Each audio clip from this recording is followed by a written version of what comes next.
Hi, my name's Rowena and this is my channel, A Fuller World. Having just come back from an amazing European summer holiday, we thought it was time to explore a little closer to home. So me and my camera shy husband Kirk are here to explore a little bit more of Australia and one of our favourite places, New Zealand. We hope you enjoy this next series.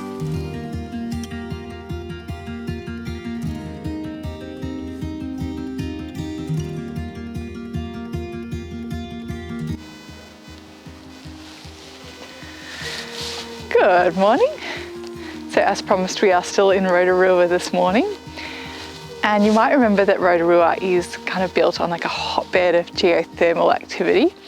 So we've come down to one of the geothermal parks here, a different one to when we came here last time. So this one is the Rotorua Park. I think it's a little bit bigger. It seems more extensive, at least the walks we can do than when we went to Te Puia last time. So we're going to walk through and check it out.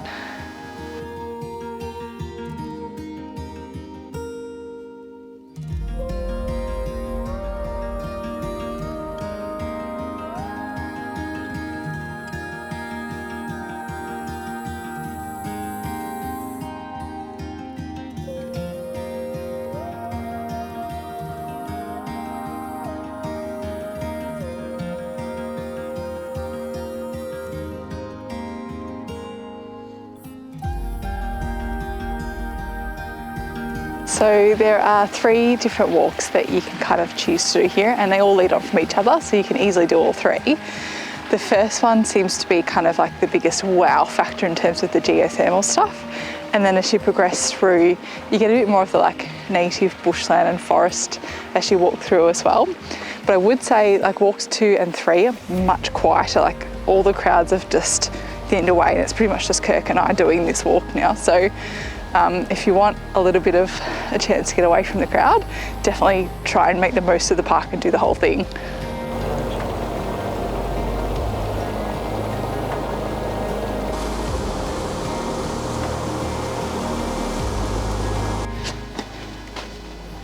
So with these parks, the cool thing is all the different minerals give off different colours. So you've got that kind of sulphur, which gives off that kind of yellowy champagne-y colour.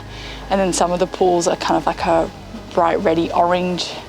I can't remember exactly, but I think there's like manganese oxide and obviously different combinations of chemicals that give off the different colours around the pools, which is really, really cool. And then even we just went to a lake called a green lake, and I suppose you would almost think that's a chemical as well, but in that case it's just because the water is still so warm that it supports so much algae growth. The lake is like bright green. So you kind of get all this rainbow effect as you walk through the park, which is a really cool thing. And so you see what I've been telling you. It's nothing like it seems.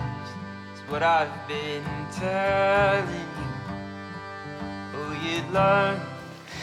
So this behind me is the champagne pool. You can't really see it, but it has this rim of like orange and yellow on it, which is actually a combination of sulphur and arsenic, which is kind of cool. But it's about 700 years old, sorry, and apparently at the very bottom it's 230 degrees Celsius. Up near the top it's closer to like 75, but it's just absolutely steaming today. It's very cool.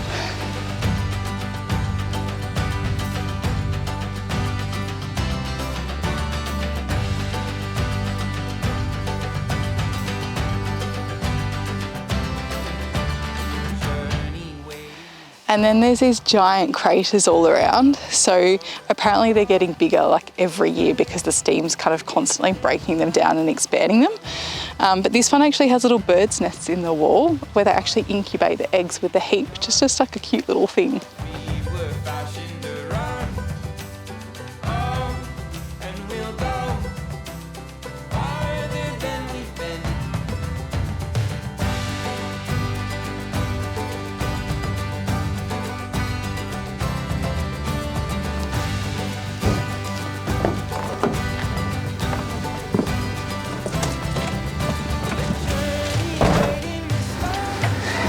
It's lunchtime.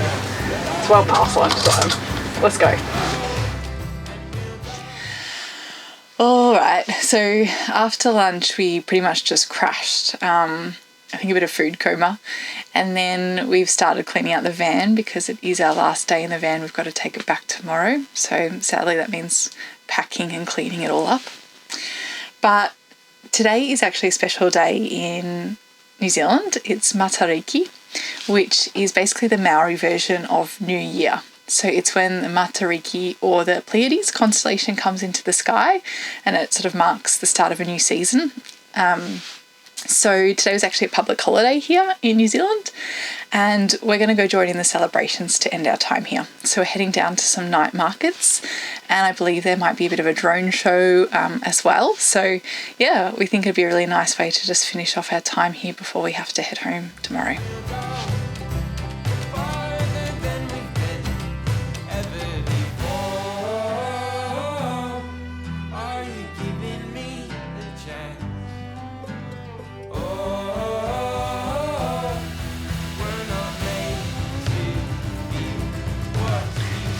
So it was pretty busy out there, but this is where van life is awesome because we can just come back to the van and eat rather than trying to wander around and find a spare patch of grass.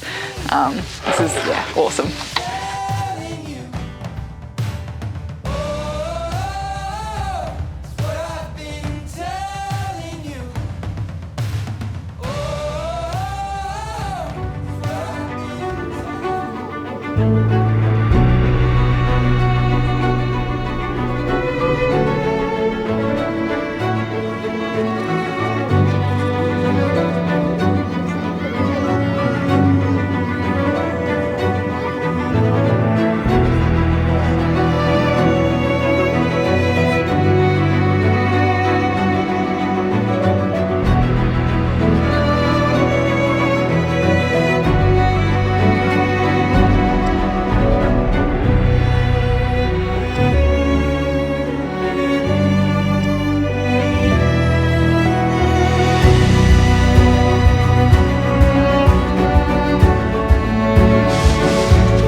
That's really cool. I've never seen a drone show before, and it kind of reminded me, like, we have a lake in our hometown, much more than Rotorua, but as kids you'd have everyone line up along the foreshore for fireworks, and this sort of had that same feeling where there were lots of families, lots of buzz around, and the drone show was really cool.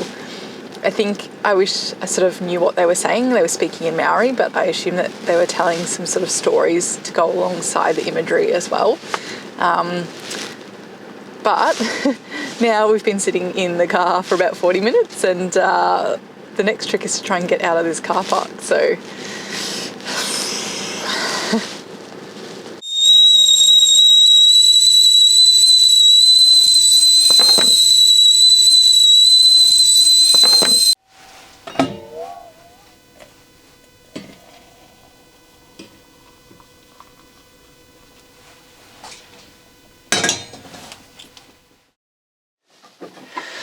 well, that's it, guys. We've packed up the van and we're ready to drive out back to Auckland and take the van back.